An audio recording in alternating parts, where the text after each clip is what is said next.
Hello everyone, welcome to the Laxmikanta competitive classes. Insights daily quiz के हमारे daily sessions होते हैं जिसमें हम 5 मल्टीपल चॉइस क्वेश्चंस को डिस्कस करते हैं जो कि करंट अफेयर से रिलेटेड होते हैं। आज के हमारे टॉपिक्स रहेंगे bio enzymes, $1 trillion, nanotechnology, Indra Sawhney and the Hague code of conduct. इन 5 टॉपिक से रिलेटेड हमारे MCQs होंगे जिनको हम सॉल्व करेंगे एंड एनालाइज करेंगे इम्पोर्टेंट इंफॉर्मेशन।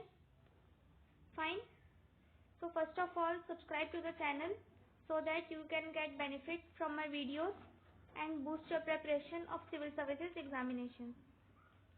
ठीक है, तो स्टार्ट करते हैं। फर्स्ट क्वेश्चन हमारा है, which of the following are the benefits of using bioenzymes on agricultural land? Agricultural land पे बायो एंजाइम्स यूज करने का क्या बेनिफिट होता है? ऑप्शंस हैं, improve the pH level and soil fertility, acts as pest repellent, third is improve the photosynthesis process of the crops.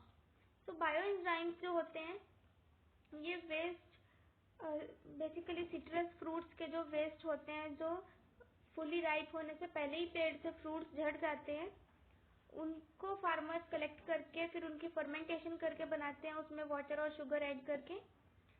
So farmers are using the waste kinnow fruit. आजकल किन्नू का season चल रहा है, तो जो भी किन्नू पहले ही राइप होने से ट्रीज से फॉल आउट हो जाते हैं उनको फार्मर्स कलेक्ट करते हैं, बायो एंजाइम्स बनाते हैं एंड उसको कैसे यूज करते हैं? To improve the pH level and soil fertility of their land.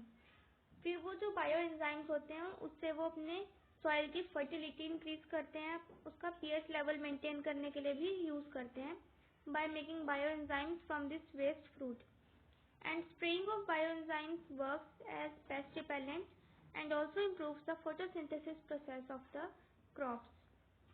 Bio enzymes को स्प्रे करने से पेस्ट भी नहीं आते हैं फील्ड्स में और फोटोसिंथेसिस की प्रोसेस भी और हेस्टन अप हो जाती है। तो हमारे पास ये जो 3 ऑप्शंस हैं तीनों ही ऑप्शंस करेक्ट हैं because bioenzymes are used to improve the pH level and soil fertility, they act as pest repellent and improve the photosynthesis process of the crops. तो तीनों ही ऑप्शंस करेक्ट हैं। फाइन, नेक्स्ट है $1 trillion platinum coin recently seen in news is related to. Recently हमने देखा है 1 trillion platinum coin, $1 trillion का जो प्लेटिनम कॉइन है वो कौन सी कंट्री से रिलेटेड है? तो पहले इसकी इंफॉर्मेशन देख लेते हैं।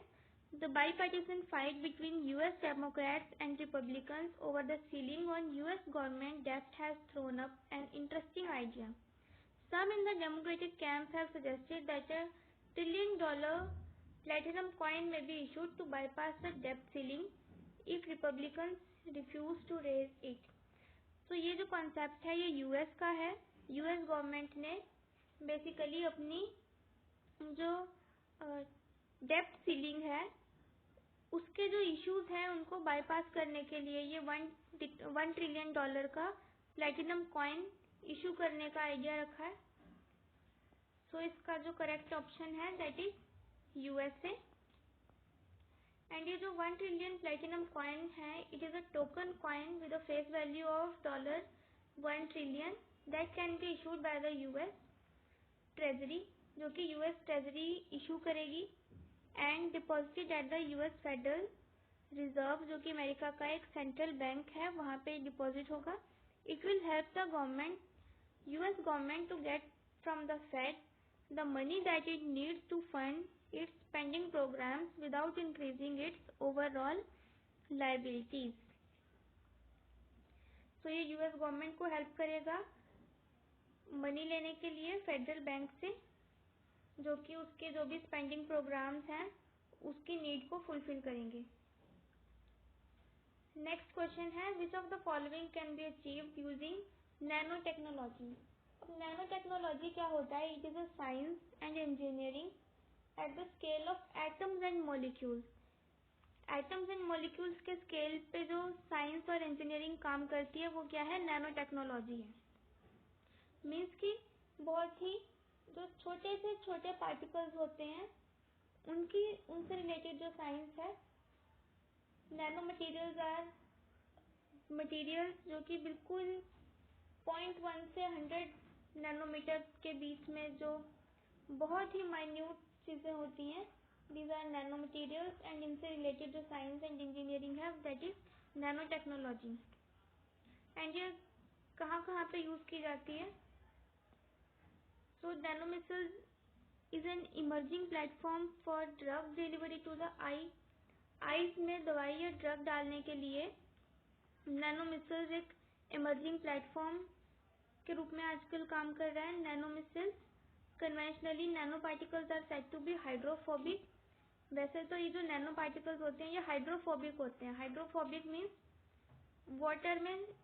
वाटर के साथ ही प्रॉपरली काम नहीं करते, वाटर इनके लिए अनसुटेबल होता है। सो वाटर सॉल्युबल ड्रग्स में डिलीवरी के लिए ये यूज़ नहीं किए जा सकते। लेकिन आजकल जो नैनो मिसाइल्स चल रहे हैं, नैनो मिसाइल्स की जो टेक्नोलॉजी है that has been overcome by development of nano missiles which are capable of delivering poorly water soluble drugs. जो पुअरली वाटर सोल्यूबल ड्रग्स हैं उनको भी हम आइज में डिलीवर कर सकते हैं with the help of nano missiles. DNA origami is a process of making 2D and 3D structures out of DNA. Since the DNA has the property of self-assembly, combination of DNA nanostructures can be used to make drug delivery system. DNA के भी combination से और इस technology से nano structures can be use to make drug delivery system. Drugs delivery का जो system है वो नैनो टेक्नोलॉजी से कर सकते हैं। Given the small size of DNA nano structures they can deliver drugs at cell level. क्योंकि नैनो टेक्नोलॉजी बहुत ही छोटी चीज़ों से रिलेटेड है और DNA का भी साइज स्मॉल होता है। DNA नैनो स्ट्रक्चर्स का जो साइज है बहुत ही ज़्यादा माइन्यूट होता है। तो इनसे जो ड्रग्स हैं या जो मेडिसिन हैं वो सेल लेवल तक पहुंचाई जा सकती हैं। Fine and researchers have developed a technique to trap and move nano-sized particles using light called nanotweezers technology. Nanotweezers technology में लाइट या बीम को यूज करके, जैसे लेजर लाइट को यूज करके हम ये नैनो साइज पार्टिकल्स को ट्रैप कर सकते हैं। This technique uses a focus laser beam to trap and maneuver nano particles and would enable non-invasive manipulation of fragile biological such as bacteria, virus and proteins. तो bacteria, virus, proteins, बहुत ही छोटे atom and molecule के scale के जो particles रहते हैं उनको इससे ट्रैप कर सकते हैं लेजर बीम के थ्रू। ठीक है, तो इसमें 3 ऑप्शंस दिए हुए हैं। Delivery of active drugs to target tissues in human eye, ये करेक्ट है।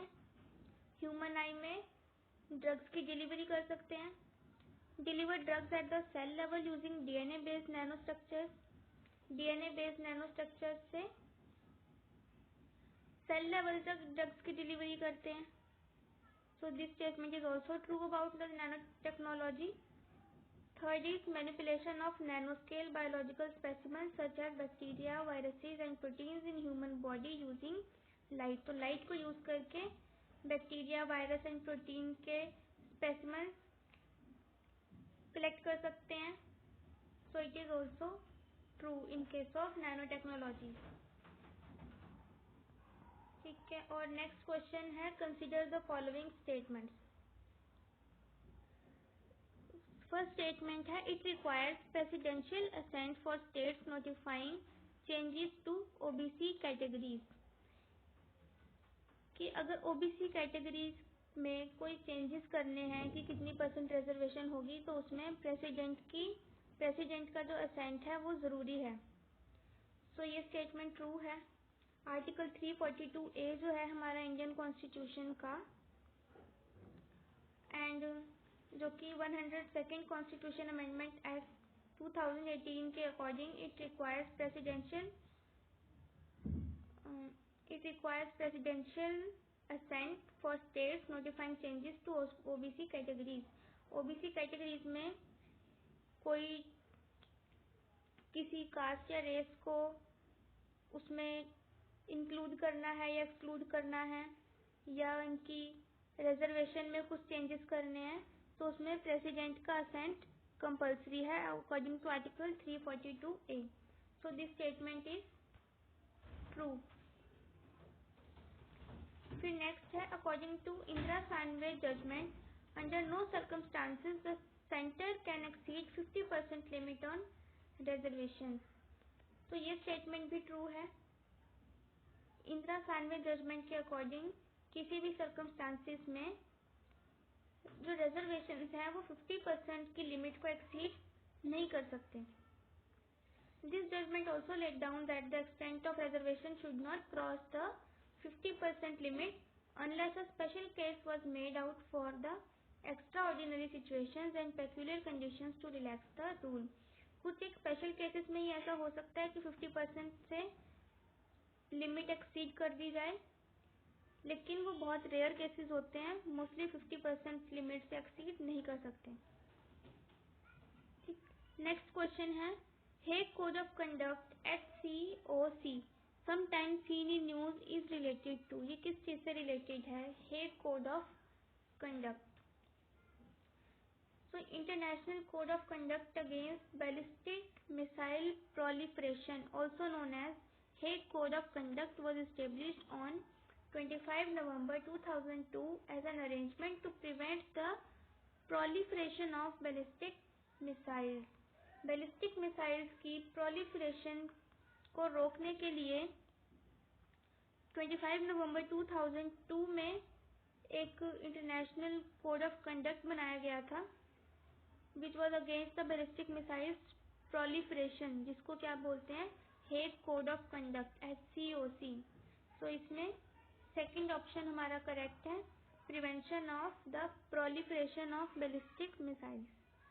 ठीक है, तो ये थे हमारे 5 क्वेश्चंस आज के. And thanks for watching the video,